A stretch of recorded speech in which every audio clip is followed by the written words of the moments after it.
E aí, pessoal, vamos falar de um suplemento conhecido como maltodextrina.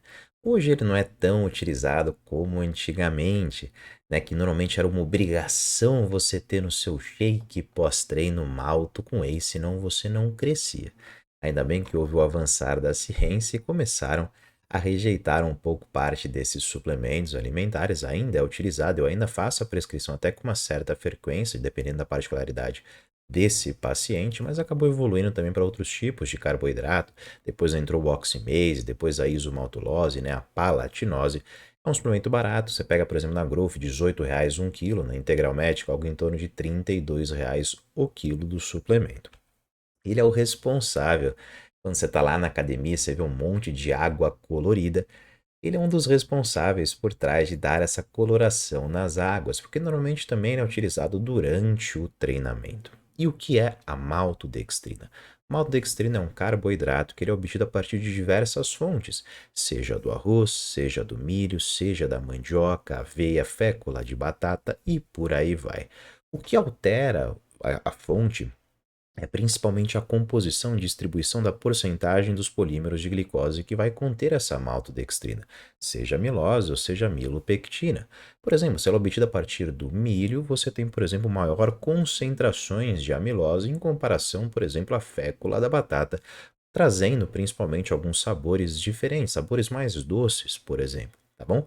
Mas também podem ter algumas alterações relacionadas sobre as suas funções. Quando você faz a ingestão da maltodextrina, lembrando que ela é um pó que você mistura na água e você bebe. Quando você bebe, mesmo que de uma maneira rápida, ela passa pela sua boca obrigatoriamente. Então, lá na sua boca já começa o processo da digestão dessa maltodextrina, em ação principalmente de enzimas lá da sua saliva, que é a amilase salivar, que vai chegar nessa maltodextrina e vai provocar o início da digestão, quebrando em moléculas menores de sacarídeos conhecidos como maltose. Maltose são disacarídeos compostos por duas moléculas de glicose. Só que já que eu falei, né, fica pouco tempo na sua boca, então não tem uma digestão completa, passa pelo seu esôfago, pelo seu estômago. Quando chega no seu intestino, que você tem um tempo maior, você tem a atuação novamente da amilase, só que dessa vez é uma amilase pancreática secretada lá pelo seu intestino, por exemplo, que termina o serviço.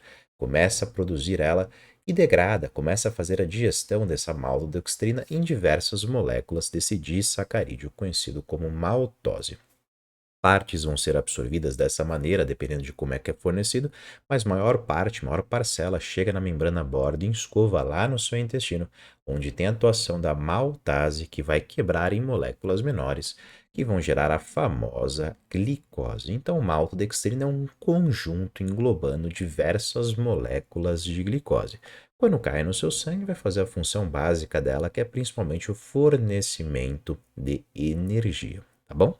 Então, maltodextrina te dá energia. Energia é algo extremamente importante quando você visa, por exemplo, o desempenho esportivo. Quando você chega numa atividade física, você chega, né? Se você tem uma nutrição adequada, se você tem um timing desse consumo de carboidratos, você chega cheio de energia, principalmente no formato de glicogênio, seja, por exemplo, o glicogênio muscular, que é um concentrado de energia que, com o avançar do treinamento, vai ser degradado, vai ser quebrado para gerar esse ATP, também conhecido como energia, e melhorar o seu desempenho esportivo.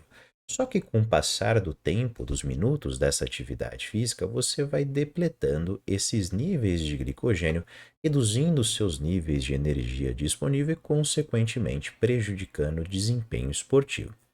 De acordo com a literatura, especificamente a International Society Sport Nutrition, a recomendação é você fazer uma ingestão de carboidratos ao longo desse treinamento, ou seja, durante o treino, intratreino, se ele ultrapassa principalmente 90 minutos de atividade física.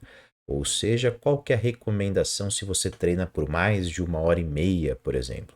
A ingestão de 60 gramas de carboidrato por cada hora de treinamento, durante esse treinamento, para você conseguir fazer uma manutenção e uma melhora desse desempenho esportivo.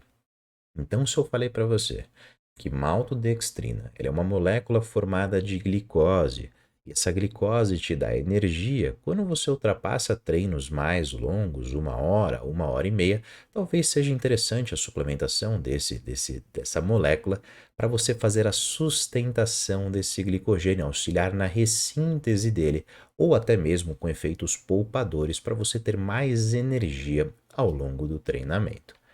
Aí alguns de vocês devem estar pensando, mas Ciro, se você falou para mim que eu preciso de glicose ao longo do meu treinamento para melhorar principalmente meu efeito, meu desempenho esportivo, por que eu não faço suplementação específica de glicose, né? Por que eu preciso fornecer maltodextrina, que é um que é um carboidrato complexo que vai ser quebrado em disacarídeos para depois ser quebrado no formato de glicose? Tem relação principalmente com alguns sintomas associados com efeitos de osmolalidade, principalmente o acúmulo de água que vai causar alguns sintomas clássicos.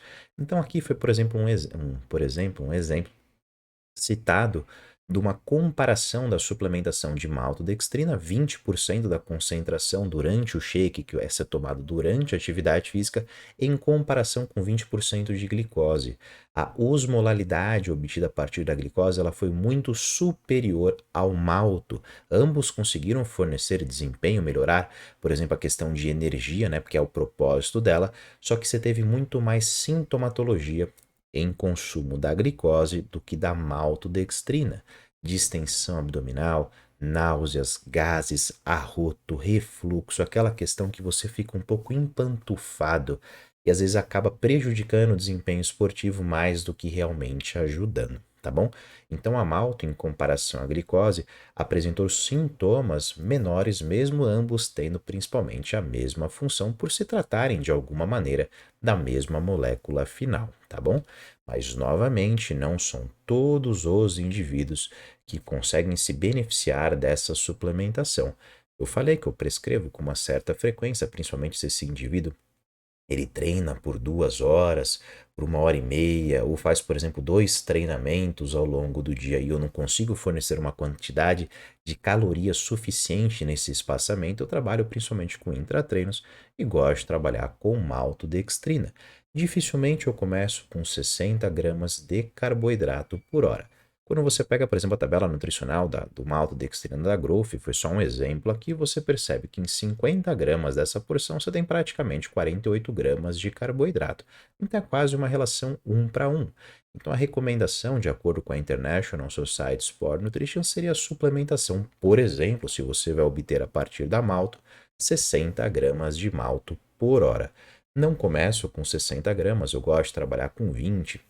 Se não sentiu efeito, melhora, aumento para 30 e vou analisando principalmente relacionado sobre os sintomas, né? A por hora de treinamento. Então, se treina por 3 horas, eu faço 20, 20, 20, depois vou subindo 30, 30, 30, até a gente conseguir verificar a questão de sintoma. Porque se eu já entro direto com 60 gramas, é muito comum ter um pouco mais de digestão, de distensão abdominal. Outra coisa que eu também gosto de trabalhar quando você pensa sobre maltodextrina durante a fase de perda de peso, né, envolvendo principalmente o desempenho esportivo. Quando você visa a perda de peso, você vai partir da premissa que você vai fazer uma restrição calórica, ou seja, fornecer uma quantidade calórica menor do que você gasta. E com o avançar desse déficit energético, você vai aumentando mais ele ou simplesmente aumentando mais o gasto energético para ficar otimizando mais essa perda de gordura. Vai chegar um momento que isso vai começar a prejudicar principalmente o seu desempenho esportivo. E quando você prejudica o desempenho esportivo, consequentemente, você reduz indiretamente, né, o seu gasto energético total, dificultando ainda mais perder peso. Então, em alguns indivíduos, mesmo em um déficit energético, eu gosto de trabalhar principalmente com maltodextrina durante o treinamento. Tá bom? Porque quando eu utilizo maltodextrina durante o treinamento, só nos dias realmente que treinam, ele vai conseguir fornecer uma quantidade extra de carboidrato, uma quantidade extra de energia que vai ser utilizada, que vai ser otimizada e utilizada principalmente, né, ao longo desse treinamento. Então vamos supor, lá tem 200 calorias de malto que eu vou tirar depois ao longo dessa dieta e só utilizar durante esse exercício físico, tá bom? Uma coisa que eu sempre faço nos meus vídeos é fornecer evidências científicas, né? Sempre mostro gráficos, sempre mostro questões de respostas sobre desempenho esportivo, sobre melhoras de recuperação. Só que quando você pensa especificamente na maltodextrina, mesmo tendo como base um carboidrato, ele peca relacionado sobre evidência científica, principalmente envolvendo pré-treino, intratreino ou o pós-treino. A mais atual que nós temos é de 2022 pela Sports Medicine, né, que é uma revista bem famosa, que estava associada principalmente com a utilização de maltodextrina no simples bochecho em ciclistas especificamente, que sentem bastante, já que eles demandam bastante de carboidrato. Às vezes você aumenta muito a quantidade, você pode até associar mesmo com frutose, por utilizarem transportadores diferentes lá na membrana borda escova, por exemplo, GLUT5 e SGLT1, mas ainda assim apresentam como se fosse desconfortos gástricos. E foi verificado que, por exemplo, o simples bochecho de maltodextrina conseguiu melhorar o desempenho desses atletas, né? Um bochecho por um período mais ou menos de 10 segundos, então poderia também ser utilizado. Agora, relacionado sobre questões de desempenho da suplementação específica de maltodextrina, 60 gramas durante o treinamento, ele peca nisso. Então é mais aqui evidências práticas no convívio prático do que realmente relacionado sobre a ciência. É um suplemento barato que poderia ser utilizado e testado por você, tá bom? Lembrando também que desde que seja necessária essa suplementação de carboidrato, como qualquer outro suplemento, não são todos que vão se beneficiar se não é realmente necessário nessa sua rotina. Espero que vocês tenham gostado, espero que vocês tenham entendido e até o próximo vídeo.